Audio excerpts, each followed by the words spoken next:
No te quedes fuera. Conversaciones de educación, aprendizaje y tecnología.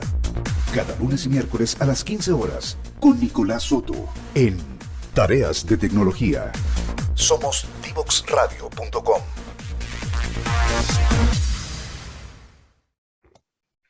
Estamos de vuelta con Álvarez, o sea, Rolando Álvarez, perdón, nuestro invitado de hoy. Estábamos conversando en la pausa con Rolando acerca de este analfabetismo político, que de alguna forma, yo creo que fue, si lo ponemos en las lógicas de ello, fue uno de los logros de la dictadura haber desarticulado el tejido social, haber sacado la educación cívica, habernos hecho más brutos cívicamente, digamos, y que eso terminó por el golpe de gracia fue en el gobierno de Lagos haber pasado a voto voluntario, que de alguna forma que eso si miramos la tasa bajó, no sé, a la mitad los votos de un día para otro, digamos.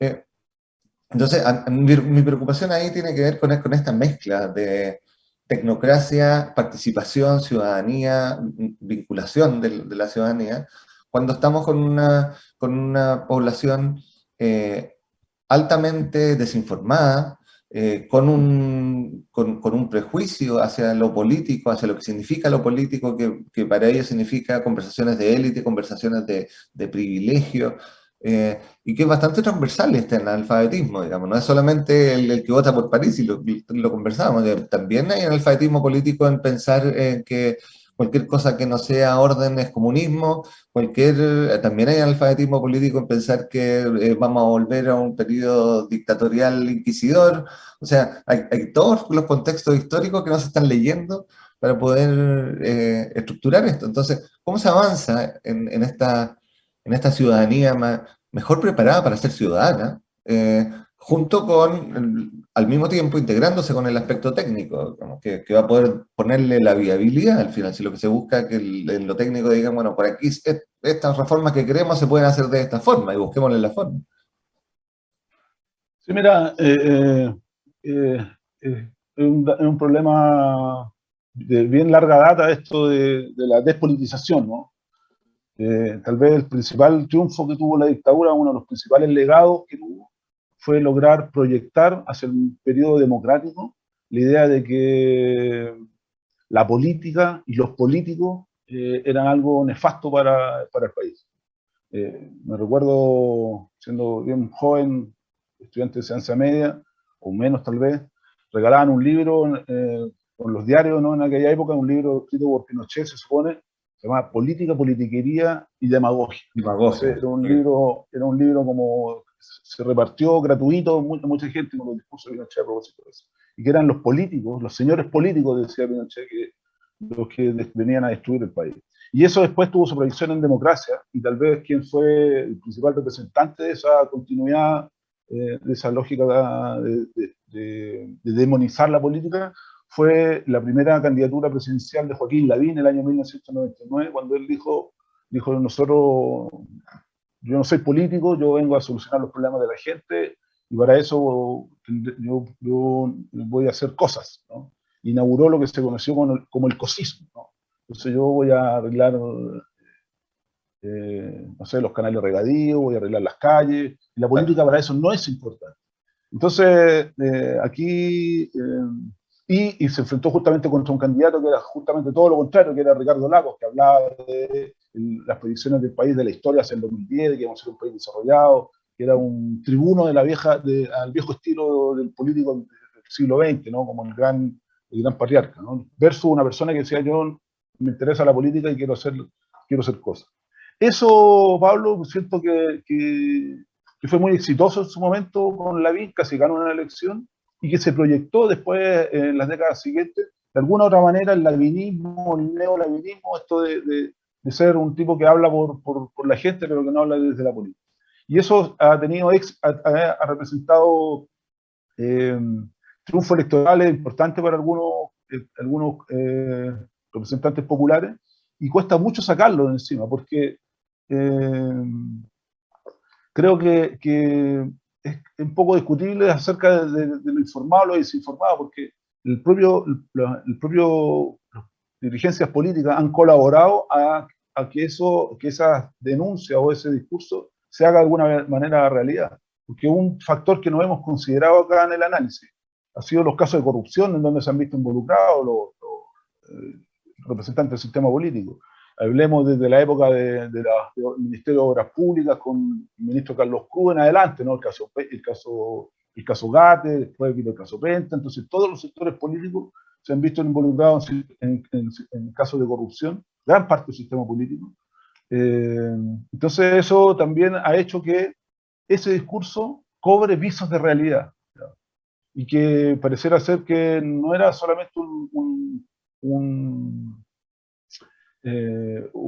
invento, ¿no? O algo artificial. Entonces cuesta mucho el recuperar la calidad de la política. Entonces la recuperación de la calidad de la política va a ser, creo que, un proceso de mucha humildad de quienes se dediquen a la política, de mucha conexión con la gente, de mucho trabajo a las formas más tradicionales, combinando las formas tradicionales y nuevas de hacer política, que es en el territorio, estando con la gente, y también conectándose con las redes sociales, que es un dato de la causa hoy día, y que va a requerir, como te decía Pablo, creo yo, mucha autocrítica para lograr recuperar en parte lo que había caracterizado al sistema político chileno, que era esa conexión entre la sociedad civil y el sistema político. En alguna época de nuestra historia, el sistema político sí fue capaz de representar parte de las demandas sociales. Y eso es lo que hoy día está en juego, ¿no? El cómo las demandas sociales y lo que la gente siente a nivel de base puede ser representado por el sistema político. Y eso, como te digo, todavía es algo que está en deuda, porque a la luz de la cantidad de gente que vota, cuesta, ¿no? La movilización popular, pero para que voten. Pero la manera va a ser esa, ¿no? De mucha autocrítica, de adaptarse a lo nuevo, de escuchar a la gente, y de evitar estas tentaciones, digamos, de lo que, no sé si tú te acuerdas de la diputada humanista, la Laura Rodríguez.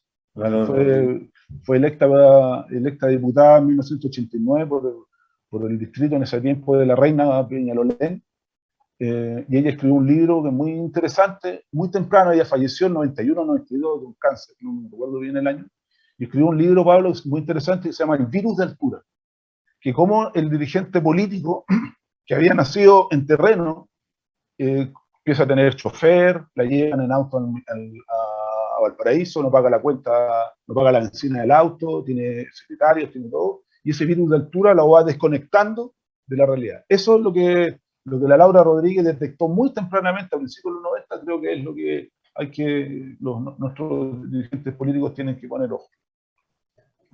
¿Y ahí cuáles ves tú que son cuáles son las reglas de configuración que podríamos agarrar, digamos, en este momento que permitieran eso de alguna forma? Porque la lógica piramidal, al final, de que tenemos una cabeza arriba y después tiene sus delegados y sus delegados y sus delegados, termina en el modelo que tenemos con operadores políticos en los territorios, los alcaldes medios dueños de feudo, en algunos casos, digamos, como yo vivo aquí en Valparaíso, me ha tocado vivirlo así, pero con creces.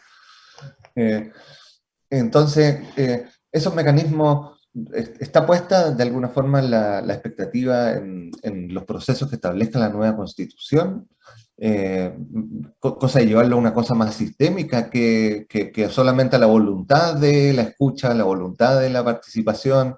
¿Por dónde ves tú que Mira, yo creo que acá se juegan dos carriles, ¿no? Hay un ámbito institucional, ciertamente, que tienen que las expresiones y los afanes de transformación, cambios culturales, epocales que están ocurriendo en el mundo y en Chile, tienen que tener representación institucional. Y eso es la Convención Constitucional, y eso son las reformas que se le van haciendo a las leyes, y tiene esa esfera, y que sí son importantes. Pero también tiene que haber un cambio desde el punto de vista de asumir, digamos, cómo esos cambios sociales en las prácticas políticas. Y las prácticas políticas chilenas que tendieron hacia la tecnocratización de la forma de hacer política, creo que ha sido una de las cosas que más han dañado, digamos, la credibilidad del sistema político. Y en ese sentido es interesante, a propósito que tú nombrabas el caso de Valparaíso, que tener en cuenta, digamos, este fenómeno de los operadores políticos y del clientelismo, en el fondo. Porque fíjate que si uno ve la historia de nuestro país desde el siglo XX en adelante, cuando hay estándares de democracia mayores que el siglo XIX, el fenómeno del clientelismo y del operador político y del contacto del operador con la base para entregar algún tipo de beneficio a cambio del apoyo político electoral, siempre ha existido. Y a mí me parece que el clientelismo en ese sentido no es necesariamente algo negativo o nefasto, porque es la manera como tienen los de abajo para presionar a los de arriba para lograr cosas. Entonces,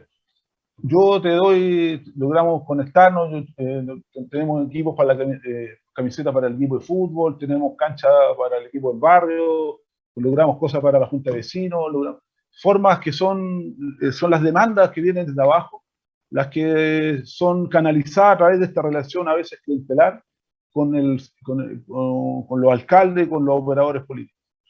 Y esa forma, fíjate tú que cuando funciona, aunque es una relación no equidistante, sino que es asimétrica, de todas maneras regula el poder. Entonces, formas reguladas de clientelismo, de alguna manera, son las que en el pasado y en el presente han servido para que algunos líderes y algunos gobiernos comunales hayan logrado legitimar su poder.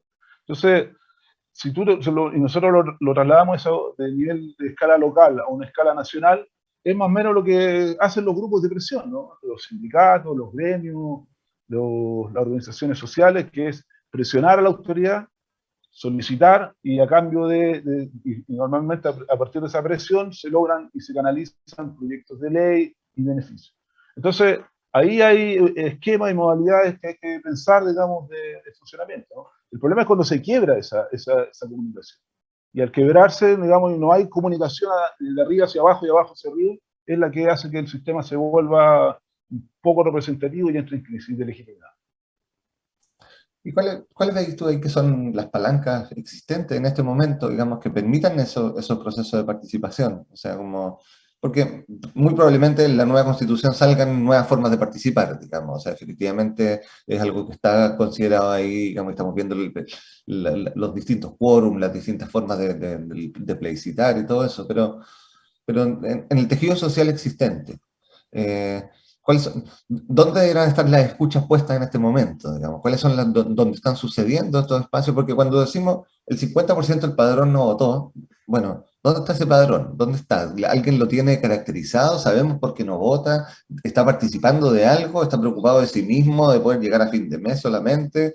Sí, el problema, Pablo, me parece que ahí se combina, yo creo, primero, desde el punto de vista social, los chilenos y las chilenas se organizan. Hay organizaciones sociales de base numerosas y la gente se organiza. Y hay una tradición histórica en Chile de organización. O sea, se organiza de la manera más variada que uno puede encontrar. Desde organizaciones más complejas, ¿no? de ecológicas, sobre la basura, sobre reciclaje, desde tercera edad, en fin, hasta, digamos, organizaciones deportivas de todo tipo. Entonces, hay organización social. El problema, Pablo, que yo veo, es que esas organizaciones sociales sienten que el sistema no los logra interpretar, no les da solo voz y no derechos, y no les permite vincularse prácticamente con la toma de decisiones de la sociedad. Entonces, cuando se hace la reforma municipal en el año 92 en Chile, ¿no? Se crean los que se llaman los CESOC, que eran los organismos municipales de participación, que tenían participación a nivel comunal, pero solo con derecho a voz. Su decisión y su opinión no era vinculante. Luego eso fue modificado en la década del 2000 por los COSOC. Y eso también son organizaciones a nivel municipal, pero que tienen solo participación, derecho a voz, no vinculante. Entonces, cuando hay un abigarrado mundo social en la base, ¿no? Que ve que el sistema institucional no le permite tener una voz vinculante en su toma de decisiones, y donde de alguna manera a nivel de la base, que son los gobiernos locales, el alcalde o la alcaldesa es una especie de presidente en chico, porque tienen todas las atribuciones, nuevamente se produce ese quiebre, desvinculación entre lo social y lo político. Entonces, pareciera ser, ¿no?, que algo que, claro, va a ser bien debatible cómo hacerlo, pero pareciera ser que la manera es que las organizaciones sociales de alguna manera tengan un mayor poder de derecho a voz y voto, ¿no?, y de intervención en el diseño de algunas de las políticas y de las necesidades que...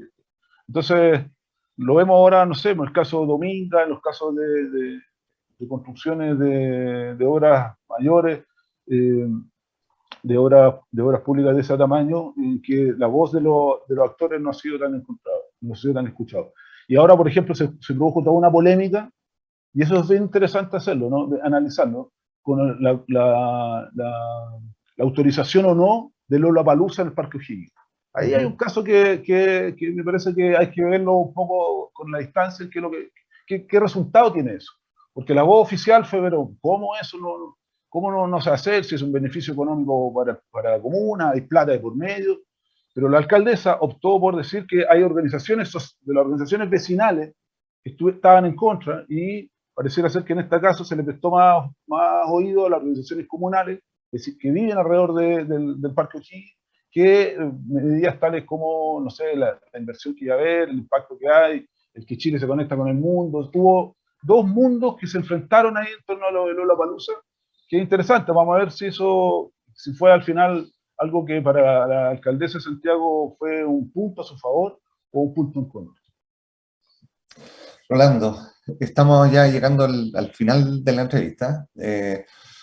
Yo concuerdo mucho contigo, digamos, como el nuevo escenario va a tener que tener nuevas lógicas de participación y va a requerir que nosotros los ciudadanos entremos en esas nuevas lógicas de participación. Me ha tocado mucho ver en las comunidades, tal como dices tú, muchísima organización social. Yo no sé si la gente que se organiza socialmente después no va a votar. Yo creo que tienen una vocación cívica, digamos, ya son las organizaciones de base. No sé, tengo la duda de que después no voten. Tengo ahí la duda respecto a quiénes son los que no están votando definitivamente. Pero de alguna forma estamos enfrentados a esta segunda vuelta que nos va a poner en el escenario de facilitar o no, de alguna forma, la constituyente. Y ahí van a aparecer nuevas formas necesarias de participación, nuevas formas de estar, de convivir, de generar este espacio que nos va a regir, digamos, como chilenos. Así que muchísimas gracias por estos minutos, Rolando. Si hay algo que no te he preguntado, que quisieras decir así como para cerrar. No, solamente darte las gracias para conversar sobre estos temas que son de tanta actualidad e importancia para toda la población. Súper. Rolando, muchas gracias. Vamos a una pausa musical y regresamos al cierre de Frecuencia Memética. No te quedes fuera. Aprende sobre fenómenos naturales, sus riesgos y planificación territorial. Cada martes y viernes a las 11 de la mañana con Cristian Farías en divoxradio.com.